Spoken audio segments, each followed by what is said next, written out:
The lion is your goals. The lion's your vision. So imagine this. Most people, when they hear the roar of the lion, they hear the roar of their dreams. You know how that is, just that part of your soul saying, you got what it takes, go for it.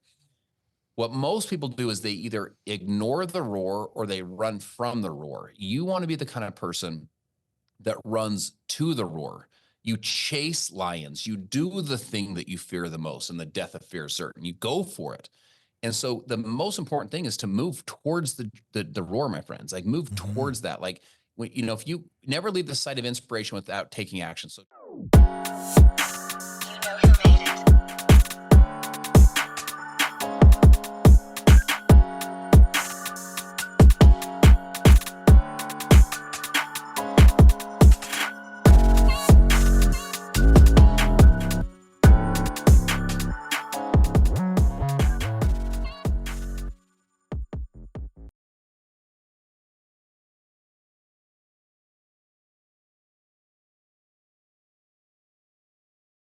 Welcome back to the Wealth Easy Show, where we talk all things wealth, health, and real estate, folks. I got a real special guest today. This man is a global entrepreneur, having built 5 multi-million-dollar businesses that have generated more than $2.5 billion in revenue.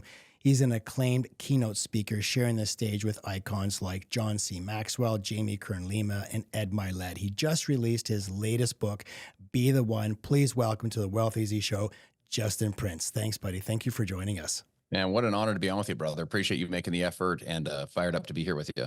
Amazing. I'm looking forward to a really great conversation today. Give us a 2-minute bio on yourself, because you've got a very extensive bio, but try and keep it to 2 minutes. Yeah, I mean, 2 minutes, I'd say this. My folks got divorced when I was 12, kind of middle-class family, and I was the oldest home with my mom. We moved 13 times in the 7 years through the teenage years, had no college education, no professional backgrounds, making pizzas, doing construction work. I worked at a mall kiosk, selling animated Bible videos at a mall kiosk. I got the courage to start my first business at 25. My first business failed. I was below zero financially, back on credit cards, back on taxes. And I eventually moved my 2 kids and my pregnant wife into the loft of my wife's parents' garage. So I have 2 part-time jobs. I'm living in the loft of my wife's parents' garage, 2 kids sleeping in the closet, starting another business to be free as an entrepreneur, just wondering, what am I doing with my life, And eventually kind of figured that out. Gone on to build 5 different multi-million-dollar businesses. My last business, we did over $2.5 billion in revenue in the last, 11 years. And that success story led me, I spoke in 30 plus countries around the world. I, became a best-selling author. So it was just this kind of crazy story from it's like, no college education, no professional background, first business failing to stringing some wins together. And I share that with people to say that regardless of kind of where you're at right now in this journey, it's possible. Your dreams, your goals, it's possible. And it's possible for you to create and to design an extraordinary life. And that's my passion, is helping people to realize that they're the one, to go out there and have the formulas and the framework and the tactical, practical steps to be the one in their life. I think that's a really important statement that you just made, is that you came from a divorced family. I come from a broken home. I didn't move 13 times in 7 years. I learned how to become an entrepreneur when I was 9 years old, selling chocolate bars door to door. Yeah. I learned sales. I got a great chocolate bar story for you too. Okay. And the good thing is it kept me out of trouble. We grew up. I didn't grow up from the Lucky Sperm Club, not from the Cosa Nostra. We grew up very poor and in not so nice areas. And the one good thing that doing this job after school kept me out of trouble. And I put some money in my pocket, and I actually started learning to understand the value of $1, and it got me working. And, I want to talk about, because you said you're selling animated Bibles from a kiosk. So what mindset did you have at that time that transformed you into, building five multi-million-dollar businesses? Because it definitely takes a certain mindset. Yeah, no, it does. So let me start with the end, and then we'll come back to the mindset. So there's what I call the entrepreneurial ladder, or the freedom ladder is another way to look at it. And I think you'll appreciate this because it ties into building wealth, it ties into real estate, et cetera. So to me, the lowest rung of the ladder is dollar per hour. I was making $5.25 an hour when I was making pizzas. The next rung up is a salary. And you say, salary? That seems like that should be higher. Listen, a salary to me is how much money are you willing to accept from that business? How much money? What's the least amount they can pay you? What's the most amount you can accept to not really go for your dreams? To not really go for it, right? The next one up would be all commission. And the reason I put all commission above salary is because even though it's more risky, the upside potential is also typically higher, meaning bummer is sell nothing, make nothing. The good thing is if you work hard, have a great attitude and build your skill sets, you can actually make a lot of money in sales, and that's where I started in that all commission job. And then from there would be basically profit from a business ownership. And then lastly would be asset-based income. So asset-based income is money. A way to think about it is cash that's generated for you, even if you don't continue to exchange time or effort, right? Passive, it's income. A passive recurring revenue stream. Yeah. That's like the highest rung of the ladder. So for me, I grew up in a dollar per hour mindset. My dad did construction. I would go work for my dad. John, I wasn't hammering nails and learning a skill. I was what they called the gopher. So it was like, go for this, go for that, go for this. So it was just picking up scrap wood and sweeping out the homes like a labor construction. Just a general labor, right? Just general labor. So kind of mindless labor, right? Yep. And then that's when I was introduced to selling the animated Bible videos. That was an all commission job. So if you sold, you made money. If you didn't make money. And what I learned to love about that, I didn't love it at first because when you didn't sell, you didn't make any money. And you're like, I just wasted my time. And I was back in that mindset of dollar per hour. I wanted to at least be guaranteed I made $8, for that hour kind of thing. Yeah. But what I loved about that all commission thing is, man, once I learned how to work hard, and I was raised learning how to work hard. So once I applied that, once I learned how to have a good attitude, and I kind of generally have a decent attitude, I'm kind of a happy person. And then once I learned how to build the skills, like really hone down the skills of interpersonal skills, of listening, of asking questions, of learning how to navigate questions and concerns, of learning how to be pleasantly persistent. So when they said no, I didn't just instantly melt. I could learn how to navigate through that situation.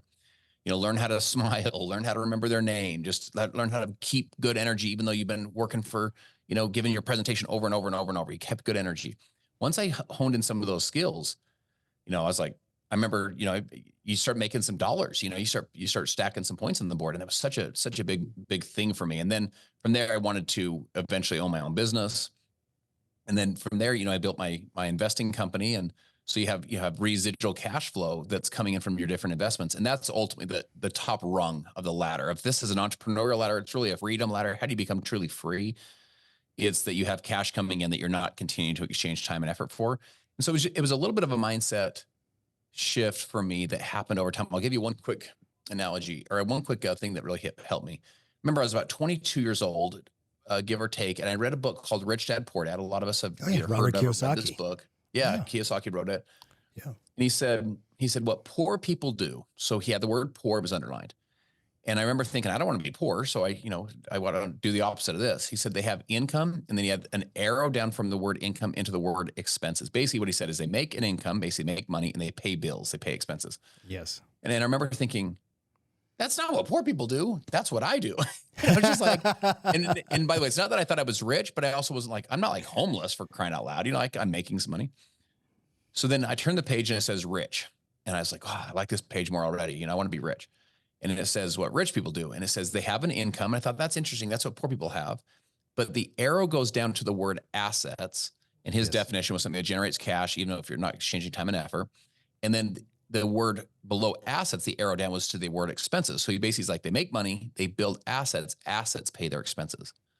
I mean, just that simple concept. I mean, literally, it just hit me. I was like, first of all, I thought to myself, what is an asset? I'd never been taught this, never went to college, the whole thing. What is an asset? And number two, how do I get a whole bunch of those? I was just like, that sounds so awesome. And so that simple concept, make money, build assets, and then have assets pay your expenses. A friend of mine has a hat that says, get income by, or he says, get money by income is what he says. It's his hat, get money by income. And that's a way to think about it, is that mindset shift of, I'm going to put the money to work for me through leverage, or I'm going to build a business where I have people working for me and creating, leverage as well. So Those are some of those original early mindset shifts that kind of started to pave the way for the rest of my career. And it's interesting you talked about the commission sales because you got to have some thick skin because you're getting 100%. no after no after no. 100%. And you have to approach the next person with the same enthusiasm and a smile. And there's not a lot of people that can do a sales job and handle no's, get 20 or 30 or 40 no's, because I remember when I was in sales, I've been in sales since I was 9, selling chocolate bars, and then I got into other types of sales growing up and working part-time. And the one thing they always taught us is you got to work the law of averages. For every 9 no's, you're going to get a yes. And if you got 18 no's, you're going to get followed by 2 yeses, but you have to approach it with the same enthusiasm. And that's kind of like that. That's our entrepreneurship too, because when you get into a business, you're going to hear a lot of no's, right? Look at Walt Disney when he wanted to create, he had this idea for creating a theme park. I mean, how many no's did this guy have? All his families and friends and bankers, they laughed at him. Luckily for him, he had a couple life insurance policies that he was able to borrow against, and the bank matched his money.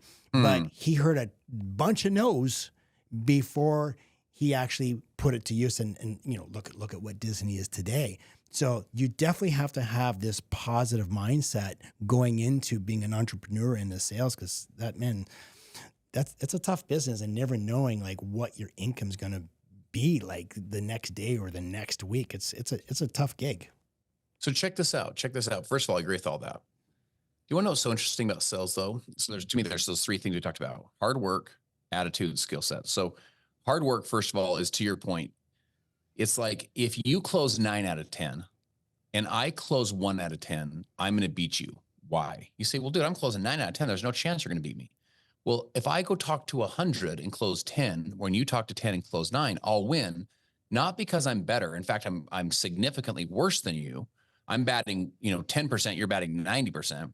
It's that I outworked you. So in sales, the law of averages at some point can save you, right? It's just if you're willing to put in the hour, the work ethic. Second part is attitude. People will buy from you because they like you. You just have good energy, good vibes, good smile. You're looking to serve them. You're looking to make their life better, make the overall experience better. So 2 is attitude. So in other words, if you're willing to work hard and you have a good attitude, now you're going to make some sales. And then the third thing is your skill sets. Here's what I experienced. As you start to really hone down those skills, you start to get excellent at what you do. You're super razor sharp at your communication skills. Man, once you start getting that, John, I got to a point where I was like, I could peg what I wanted to earn next year. You're like, I'm going to make 60 next year. I'm going to make 150. I'm going to make 250. I'm going to make 500. I'm going to make $1 million, like whatever the goal was.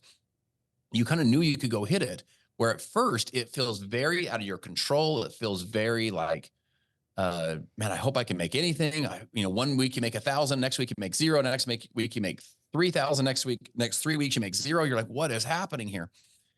And once you hone in those skills, then you learn the numbers. You start to learn your averages. That's number 1. 2 is you start to learn how to hone in a good attitude to build. It's like you're a generator of energy, right? You generate the energy, so you don't have to have people make you excited. You just generate enthusiasm and passion. And then third is you hone in the skills. Then you can start to write your ticket in sales. It's the most interesting thing. Then that profession goes from like, I hope I sell something, to like, no, I may not sell today. I already know just the overall averages, but this week I'll sell X, this month I'll sell X. You start learning the numbers, and you say, I'm going to go out there and make X amount this quarter, X amount this year. And that's a pretty liberating feeling when you first start to crack into that in the sales career. Hey everyone, it's John. I just wanted to thank you for being here, and I would ask that you please subscribe to the show by just clicking the subscribe button right here. I'd really appreciate it. It helps grow the show so we can get even more successful guests on the program to help you. If you're already subscribed, a huge thank you. When you subscribe, you're going to get access to the program before anybody else does. So if you would, just click subscribe right here. Thanks so much. And welcome back to the Wealth Easy Show. Yeah, such a good point. Do you think college is a waste of time? Because if you take a look at some of the Bill Gates, yourself, Elon Musk, there's a lot of multimillionaires and billionaires who didn't finish college, never went to college.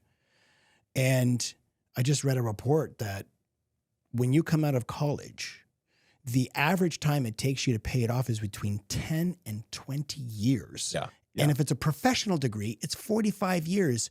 And 85% of the people leaving college they're not even in the business or doing a job that they went to school for. What's your thoughts on that? Yeah. So I might be the wrong one to ask because I am biased because I didn't go to college. So if someone's telling you should go, maybe you take what I say, take what they say, and you can find your own thing. Here's what I'd share with you. All right, couple caveats. Number one, let's say that you're not trying to be a doctor, attorney, lawyer, CPA, right? Or chiropractor. Like, in other words, there's some things you do need to go to school for. And that's just that is the pathway to becoming that attorney is through college. That's the way you get there. So if that's your goal, then I think college is not only like a good idea, it's necessary, right? It's necessary. Yes, absolutely. Number two is, let's also say that you feel like there's residual benefits of college. So for example, I think some of the networking is good. I think some of the just being around some of the students is good. Like, let's say that you can, maybe the dating pool is better for you. As you're meeting some people that are, bright people. So let's just say that there's other ways for you to get plugged into the social pipeline, right? Yeah. So you're not just you're a hermit at home. Okay. So with those two caveats, here's what I'd share. I don't understand why anyone would go to college anymore with the exception of those two caveats. Yes. And the reason why is because why do you go to college? Again, taking those last two that we just talked about, take those off the table. Why do you go to college? You go to get an education. The world has now changed to where you can become educated or get an education doing way more things than just textbooks or in lecture halls. You can, literally with the palm of your hand, you can get educated. You get yourself up to speed. With podcasts, you can get yourself educated and up to speed. With masterminds and networking groups and mentorships and modeling, you can get yourself educated and up to speed to where you learn the language of business. You understand what the heck you're doing. So you're just as educated as anybody else. In fact, through my journey, I remember sitting in rooms and they were talking about SG&A or they're talking about EBITDA. And I didn't know what anyone was talking about, or IRR. I didn't even know what any of this stuff was. And I either was humble enough to ask them during the meeting, or if it wasn't appropriate, because I just whatever, I'd act like I'd nod, yeah, okay. But then after the meeting, I'd pull someone aside. Will you walk me through what does EBITDA mean, or what does IRR mean, or what does SG&A mean? Or I'd go look it up. I'd leave the meeting and be like, okay, I'd nod, and then I go look stuff up and I get myself caught up to speed. Yeah. Now I can sit in meetings with all the educated people that educated through traditional college means. And I'm just as up to speed as they are. I'm just as educated as they are. So, but I got there in a different path. So that's the number one. Number two, the amount of debt that you're going, the expense that you're going to incur, and it's expense, at least in the States. I don't know how it is in Canada, but at least in the States, this is debt. This is it. You cannot get out of this stuff. Like this, you can't bankrupt it. Like this debt is forever. Yeah. Because in the States, if you go bankrupt, it's still there, right? You have your college debt forever. No question. Yeah. And so the amount of cash you're going to spend, if you were to take that same cash and pour it into great mentorship, I just think the education's off the charts. Third thing is the world, because of the education system meaning the way we can get knowledge, is changing so rapidly and growing so dramatically, so quickly. The value of the old education isn't what it used to be. In other words, the value of what you're learning becomes obsolete so rapidly today.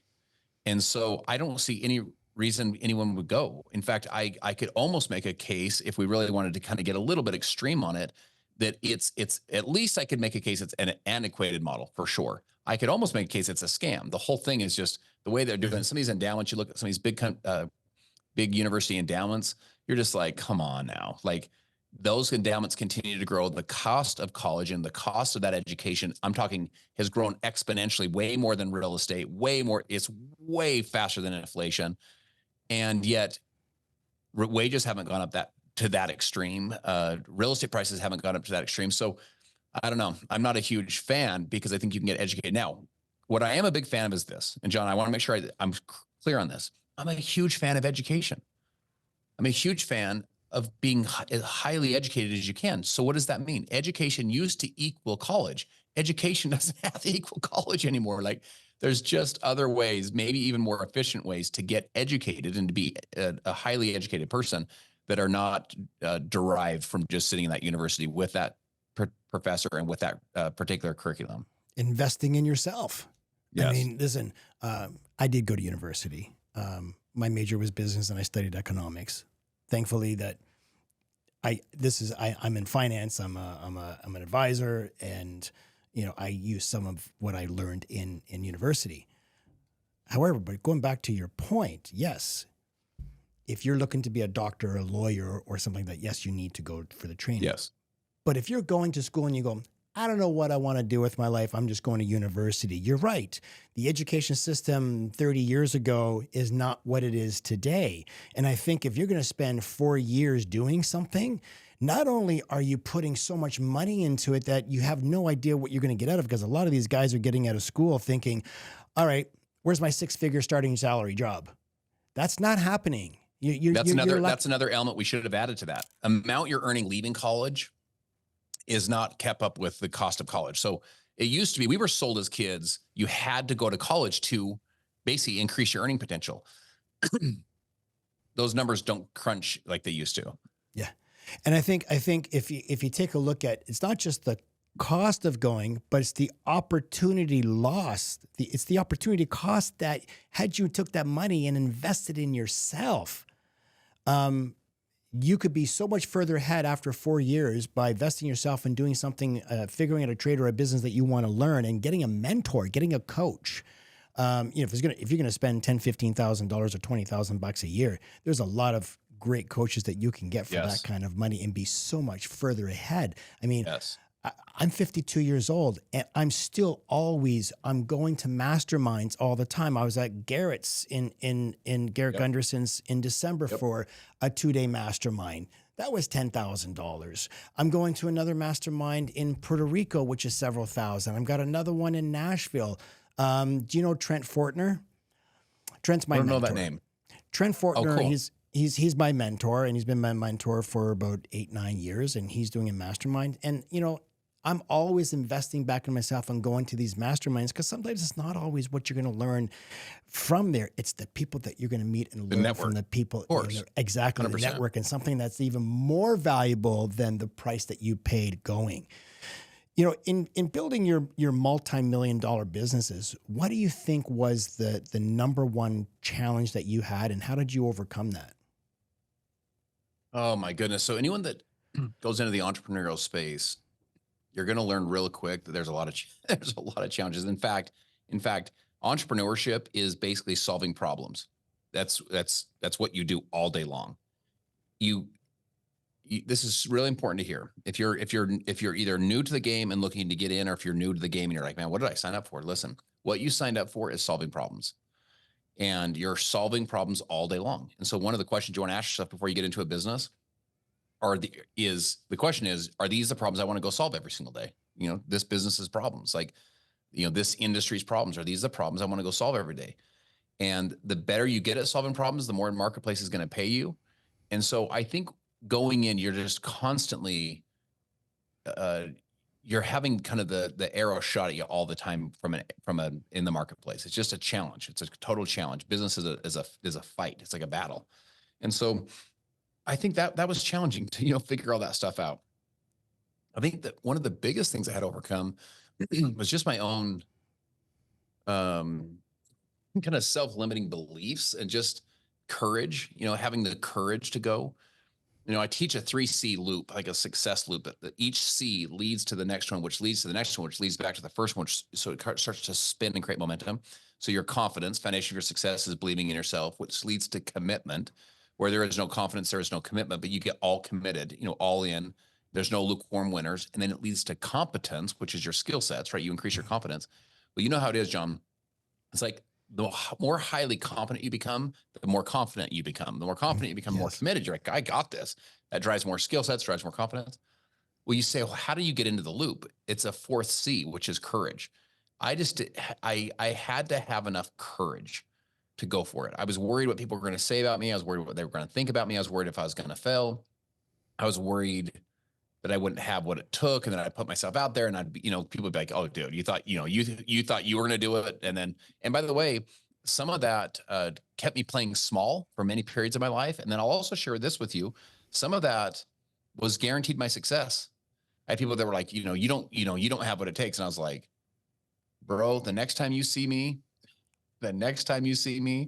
you will not have the last laugh. Like, I'm going to crush this thing. You know, like you're not going to see me at a wedding reception in 6 months and be like, so how's your little thing going? I was like, no, I'm going to do this. So I built some of that confidence to say, I'm going to make it happen. So I think it was just that courage.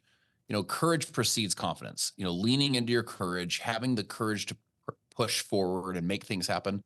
That to me led to that confidence that I could do it and go make it happen.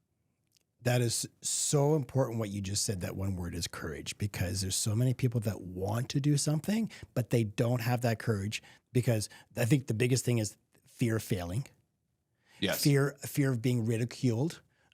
People saying, oh, don't do this. You don't have the skills, or it's not going to work. And then they try, and then they're thinking, okay, they're going to come and go, told you so, told you so. How do you think people should overcome that courage? Do you have any skill sets or anything that you teach that overcome? Because maybe people have the mental capacity, they have a competency, they don't have that courage to get started. What do you suggest? Great question. So there's an old saying that says, do the thing that you fear the most, and the death of fear is certain. So if you want to kill fear, you don't kill fear by thinking. You don't kill fear by sitting. You kill fear by doing the thing. Do the thing you fear the most, and the death of fear is certain. So, man, you're like, I don't dare ask this girl out. Do the thing you fear the most, right? Do it. Say, I don't dare like move towards the dream or towards the goal. Do it, right? That's how you kill the fear. There's an old Bible story. I tell this story in my book about a guy named 𝐵𝐻𝐻. So there's a book called Chase the Lion. Mark Batterson wrote. He's a Christian pastor. And 𝐵𝐻𝐻 is an old Bible character that says he chased a lion into a pit on a snowy day. All right, question number one. How many people do you all know that chase lions into pits on snowy days? You know, the answer is not many, right? And it makes 𝐵𝐻𝐻 rare. Anything that is rare is more valuable.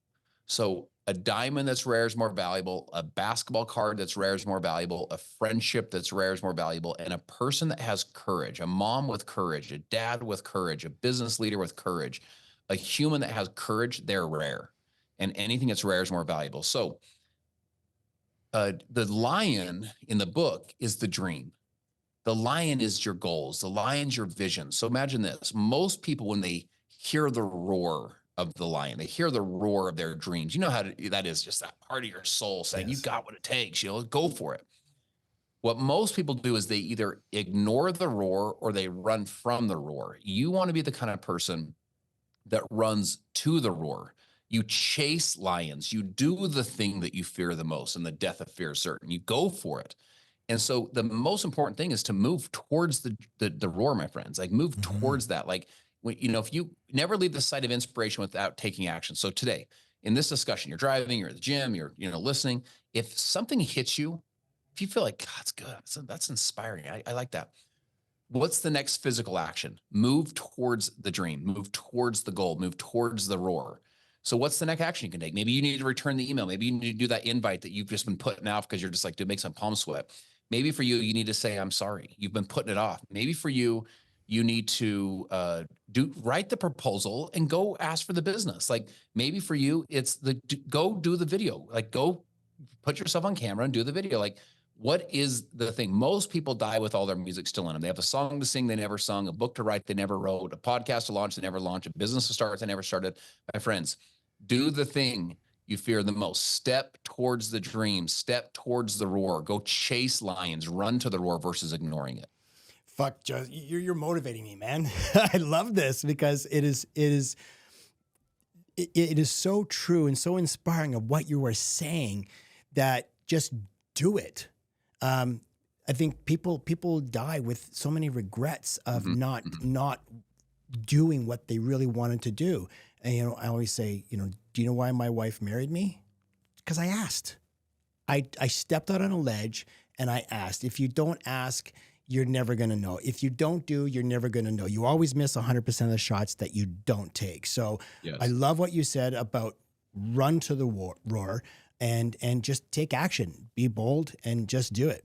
You've shared this stage with some pretty inspirational people. I mean, John C. Maxwell is one of the foremost known business motivators. Ed Milet, he's got one of the #1 podcasts. He's a huge motivational speaker. In sharing the stage with these men, what have you learned in collaborating with these guys? Yeah, so I've done quite a bit of work with John. John actually did the forward for my book, and I read it. He gave you a very raving review, excellent review on your book. Super touching, super sweet. Yes. It's so interesting. So I've been able to travel with John, been to his home, but I've specifically, I've gone to Costa Rica with him a couple of times. I brought my son one time. We did a country transformation in Costa Rica. There's some things in life that can't be taught, they're caught. In other words, it just kind of, boom, it just kind of hits your soul, Yeah.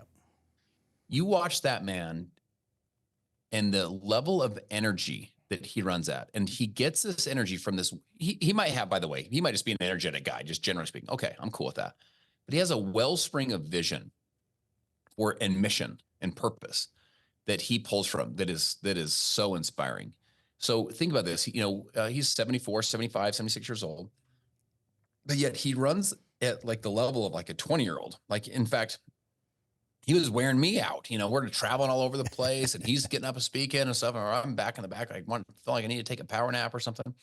He's got, and it comes from this wellspring of vision that he has for his life, vision that he has for the impact he wants to make.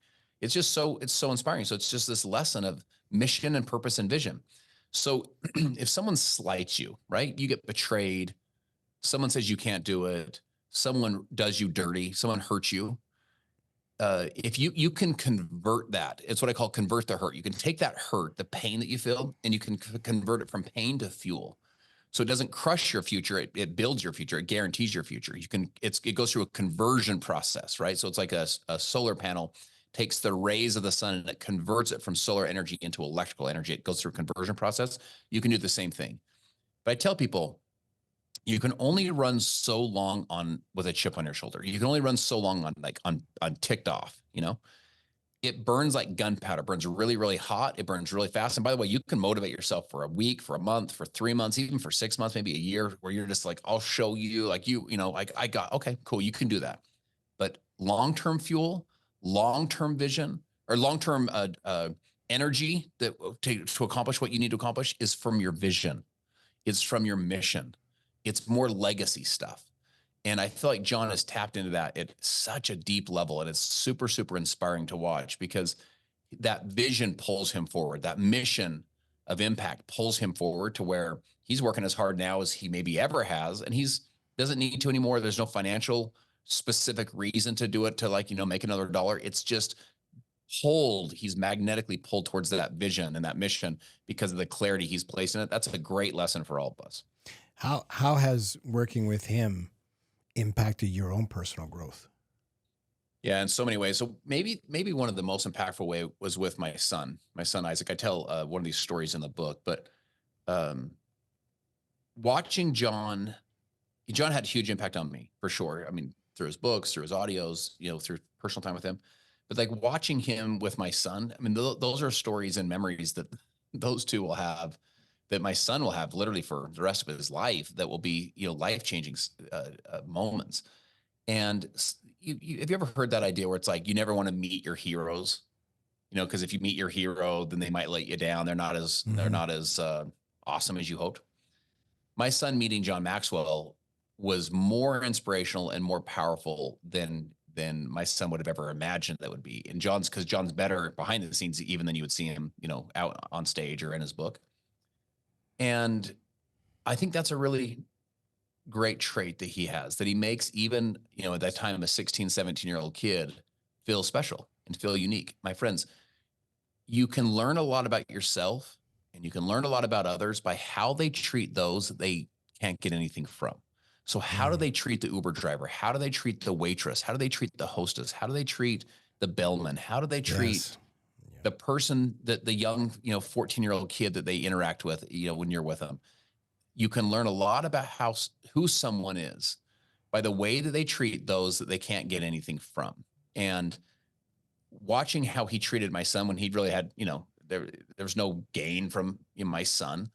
It was really sweet. And it's one of those great lessons that you want to take time to walk slowly through the crowd, make sure that, you know, you're taking time with people. I'll share a quick story with you. I worked with a gentleman years ago that he built a massive sales organization. And one of his huge teams was in San Diego, and it was primarily a Hispanic team. So these are folks that were originally from Mexico, lived in California. And he would do events, just to give you an idea, John, where like just this, by the way, just this one team would have 10,000 person events. So it'd be at these big, huge, you know, stadium auditoriums, and he would speak, and he was just like a superhero. You know, he'd speak and crush the stage. So he'd come down to the audience after, and everyone wanted to take a picture with him and shake his hand, and, you know, to have a kind of a moment with him, and maybe sign an autograph kind of thing. Well, he's kind of getting, in essence, mobbed. There's people kind of all around. He's after a big, huge event. Everyone's fired up, and he sees this little woman. He said she was maybe in her 80s, and she's slowly kind of making her way through this big crowd. And she can't get close enough to him to talk to him, but she reaches all the way through with a little note, like a crumpled up note. And she puts it into his suit pocket and just gently taps his pocket. And then they make eye contact. And then she slowly works her way back through the crowd. Anyway, that night, it's about 1:30. He's the last one to leave the conference room, you know, the auditorium. And he gets back to his hotel room. He's like, you know, loosening up his tie and got to take his jacket off. And he remembers, oh, I got that note, you know. So he reaches in his suit pocket and pulls it out. It's a crumpled up, folded note. And he unfolds it like this.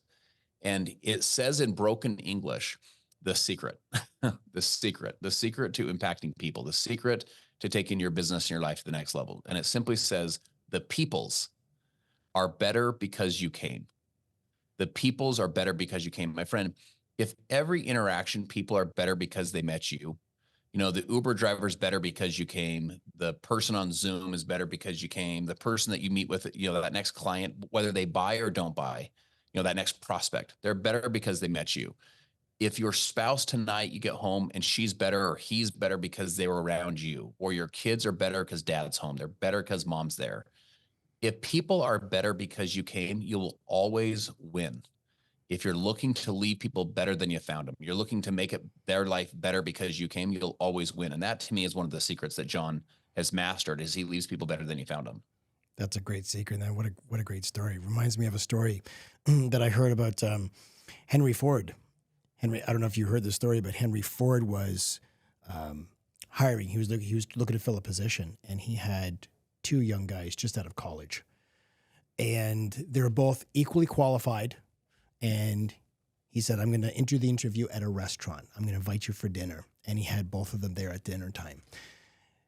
And one guy was just, you know, asking Henry Ford so many questions. You hear this story? Asking so many questions. Story. And, you know, the other guy was kind of quiet. And they left. And Henry Ford looked at one guy. The one guy that didn't really ask a lot of questions was a little more quiet and said, you've got the job. And the other guy's like, well, why don't I have the job? You know, we're both equally qualified. I asked you all the stuff. I feel I'm really qualified. And he says, you know, when the waiter came by, you pawned him off. You were rude to him. You didn't give me eye contact. Where the other gentleman made eye contact, was polite, courteous to him. Those are the type of people that I want in my organization to grow with me. So it goes exactly to your point, is be the type of person that to someone that, you can't get something from. What a great example that of what you're teaching people. What kind of clients, like what area of guidance are you working with when you work with someone? Are you doing personal coaching? Because I see a lot of your stuff. You're on stage a lot. Do you do personal coaching or personal mentoring? Yeah, so I do a lot of speaking. I'm pretty selective on my personal coaching. You know, as far as like one-on-one kind of stuff, I'm pretty selective. I do it, but I'm pretty selective on that time. A lot of my stuff I do through courses. A lot of my stuff I do through kind of group situations. And then I also like immersion. So I've had people that will get together for a day or two, and just go deep. I had a friend of mine. He's the president of a bank out in California. Super bright guy, super good guy. And he hit me up and he goes, he wanted to focus on his public speaking specifically. And he really wanted to take that to a different level. I asked him, I said, let me ask you this question. I said, how much is it costing you right now to not have this skill? Because he's good, but he's not great. He wanted to really hone it down. He goes, I think it's cost me $100 million. I said, brother, Wow. Get out here to my house and we're gonna jam, you know. And we just went deep on presentation skills, deep on formatting, because great speaking starts with great thinking. So when you can think with clarity, so imagine your structure, you're thinking super clearly, then the communication is second, right? The speaking part. Mm-hmm. And so I taught him the frameworks and formulas I use when I speak on stages or when I do a presentation or a training, and just take him to a whole different level. So that kind of stuff I also really enjoy, is when you can really, or mastermind kind of groups where you can really, over a period of a day or two or three, you can really, really change someone's life. You can really go deep. So I do all of those. And then I'm an entrepreneur. It's like, I tell people, like, I have friends who are speakers, and I don't say this with any slight to them. I think they do a fantastic job, but they're speakers who speak. I'm an entrepreneur who speaks. So the insights and perspectives, this is from someone that's I'm in the game. I'm in the battle too. This is not theory. This is not like I read it in a book. This is like, I'm in the fight with them, figuring stuff out too. So that's some of the people that I work with. Let's talk about the book. You just released the book, Be the One. Yeah. What inspired you to write it? Because I know what it takes to write a book. I've got my first book being published. It's going to be coming out very shortly. It's called Wealth Without Wall Street. And I know what it takes to write and the hours it puts in. What inspired you to write Be the One?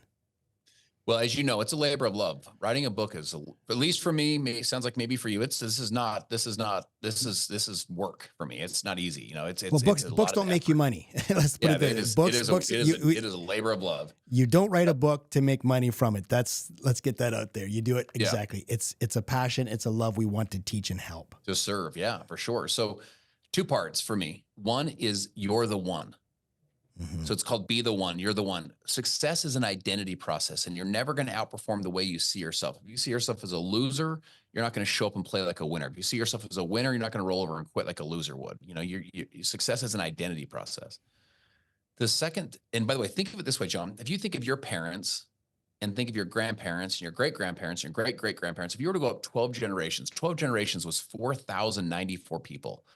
4,094 people from all over the world came together to create you. You are the one, and you are the one these folks lived for and bled for and cried for and died for and gave everything they had for, was for you to have this moment to be the one. So that's the first part. The second part is to be. So it's not become the one, you are the one, it's to be. So it's taking all of that I've learned in these, billions of dollars in revenue and all these different businesses and all these different experiences, like, what are the tactical, practical frameworks and formulas? Like, this didn't happen by accident. Like, how did this happen? And breaking it into steps and into like the very small chapters where it's like each chapter stacks. You read the one, you're like, oh, it's good. And then you apply that, and then also you stack it, where the book literally changes people's lives because they start to habit stack those chapters and say, got it. I'm going to live an intentional life. I'm going to be a creator. Like, I'm going to have vision. I'm going to start to like watch my words and update my identity. You start going through these different steps. And what happens is you literally come out a different person, and the person you come out as is you're the one. You are the one. So in other words, you get to tap into this person that you were born to be. I tell you, people, you're not who you are who you were born to be.